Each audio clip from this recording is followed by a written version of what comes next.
many constitutions, I think, in Africa. The South African constitution, at least the interim constitution, had contained certain requirements that required that when the current constitution was to be drafted, there was an express language that there had to be a separation of powers that would be recognized. And so you will find that while in the current constitution you don't have any language that says there will be a separation of powers giving expression to it, but we do find implied provisions that expresses the separation of powers. So you find in chapter 4 of the Constitution, the Constitution grants the authority to the legislature to pass legislation, to scrutinize executive action, and also to provide a forum within the National Assembly or in Parliament for the discussions of issues that affect the nation. Now, the theory behind this granting the legislature this power is that it sought to ensure that this branch of government was best placed to handle these matters because of the diversity within which you find in Parliament. Now, you know, in South Africa we have a proportional representation system, which means that even the smaller parties have some say, some representation in there. Even if they have one member of Parliament, but at least they are there, so they are minority parties within the party. And so the idea, the theory behind this is that whatever comes out of Parliament would have gone through the discussions where all considerations would have been made.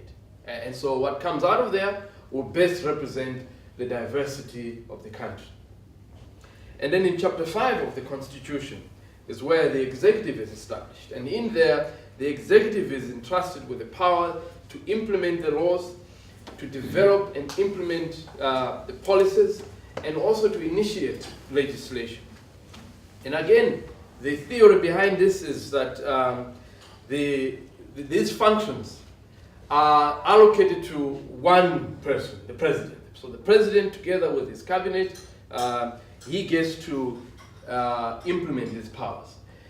And there is a theory also behind that, is to also to ensure that the president is able to act quickly when it comes to certain matters without having to go and seek approval from Parliament.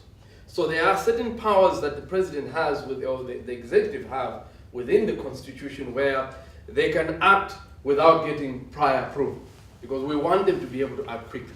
So for example, the president can commission the defense force to go and act without having to ask for Parliament. He can go later and ask for parliamentary approval.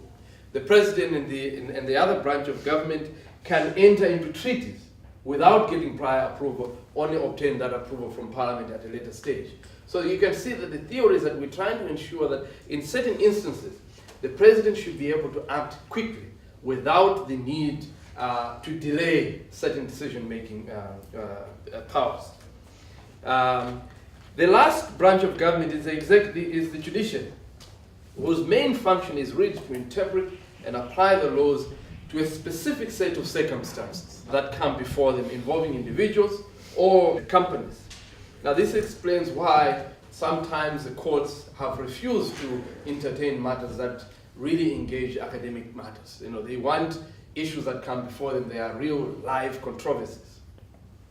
Now, what I'm trying to problematize is the following: that in the last few years, and I think this probably started when this current president came into office, we have seen a proliferation of instances where political parties, litigants, take certain matters to the courts to litigate matters that, in my view, based on what I've just described, fall within the categories of the other branches of government.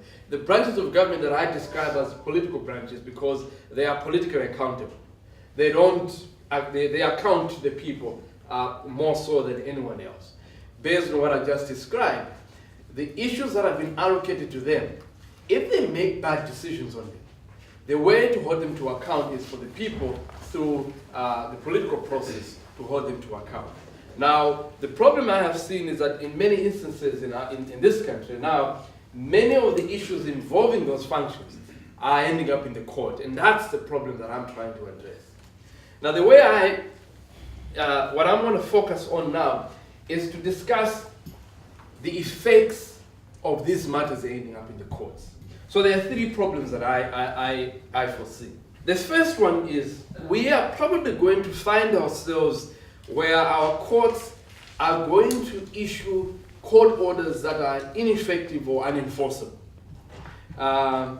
Now, and particularly, it's probably going to happen in this way, that if the other branches of government perceive that the court orders that are being issued against them by the courts involve matters that by the Constitution and the separation of powers actually reside within their domain, that they are going to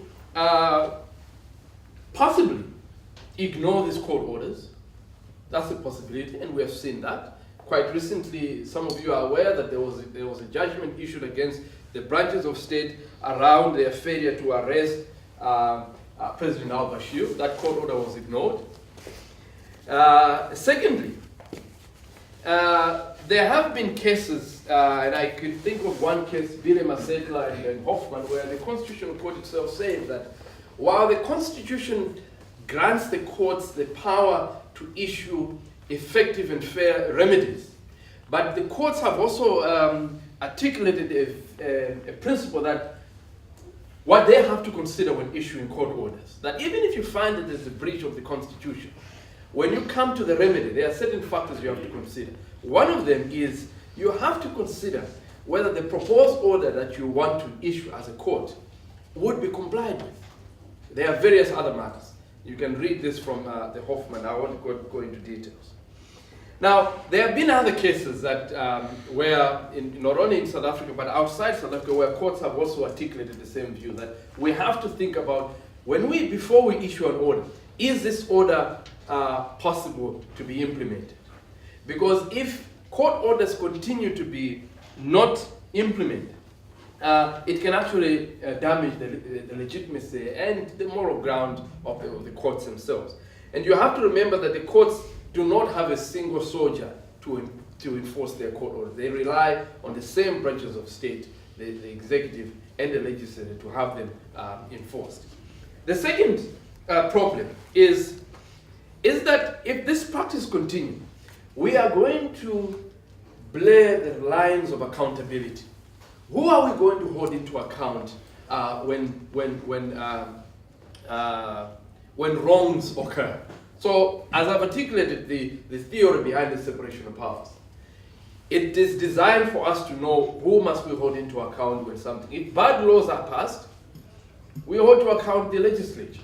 If bad policies are adopted, we hold to account the executive. So if they introduce laws that say we must pay to drive on the roads and we're unhappy about that, we must vote them out of office. The last problem that I can see, when courts invalidate legislation, they do disturb the will of the people.